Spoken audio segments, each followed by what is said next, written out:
Hey everyone, welcome back to the shop. Today, gonna take this pipe and create a post pounder with it.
Alright, so this is the ugly circle that I cut out with my plasma cutter for the, that's the first time I've ever run my plasma cutter on 220. I had to pull the generator up in order to cut this thick of steel. It's either 3/16 of an inch or a 1/4 inch. Looks like it's 1/4 inch. I just tested it with this gauge on the part where I could find the least amount of dross.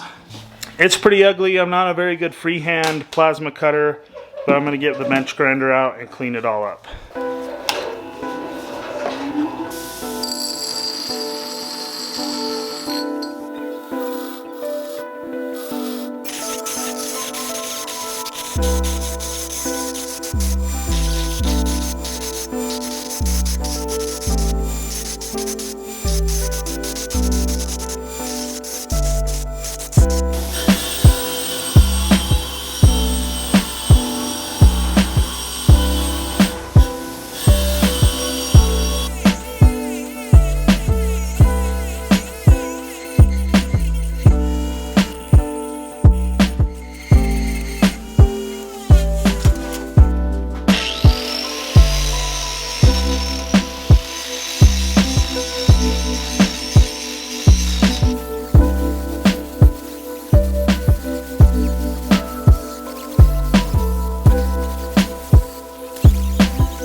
Alright, so we got the post pounder pretty much all finished up. I'm pretty happy with the way it turned out. I think it looks pretty good. Everything's pretty straight and square. It's not really as heavy as I'd like it to be. One of the reasons why I wanted to build my own, I mean, number one being that I'm in the business of making DIY welding videos or whatever on YouTube. The other reason why is because a lot of these commercial post pounders that you can pick up at like Tractor Supply and other stores like that, a lot of them are extremely lightweight, and you have to put way more, you got to put in effort to picking it up, then you got to put in a ton of effort to slamming it down. I wanted to build something that I could almost just drop and it'd be heavy enough to drive the post, and the only effort I had to put in is just picking it up. So my dad built one when he was a kid. I guess it was an ag class or welding class in high school or whatever. He grew up on a farm here in my local area. My grandpa's still around and he still has cows. He doesn't do as much of the farming anymore, but definitely the ranching side of it. But my dad built a T-post pounder when he was in high school. It's not very pretty, but it's a really good post pounder. My grandpa says that's the best post pounder around. And when I was a kid and I would use it fixing fence or whatever, I hated that post pounder because it was so heavy to lift up and pull down. But as I got a little bit older, I realized, you know, as I was able to lift it up a little easier and I was a little taller, so it was a little easier to manage. I realized what a great post pounder it really is. And then my grandpa was right, because a few years ago when I was kind of out of work, when I was still plumbing, the plumbing work is super seasonal up here. My grandpa put me to work with my younger brother and my cousin, who were still in high school at the time. We were fixing fence, we were putting in new T-posts out on his rangeland, and we had a light duty commercial one from Tractor Supply, and then we had that homemade one that my dad made. By far, if I had my choice, if I had the opportunity, I was picking up the homemade one every time. It was so much heavier, but it did such a better job of driving those posts into the ground because of its weight. So that's kind of what I was going for here with this one, was to get a heavier post pounder. It's not as heavy as I wanted it to be, but I still think it's plenty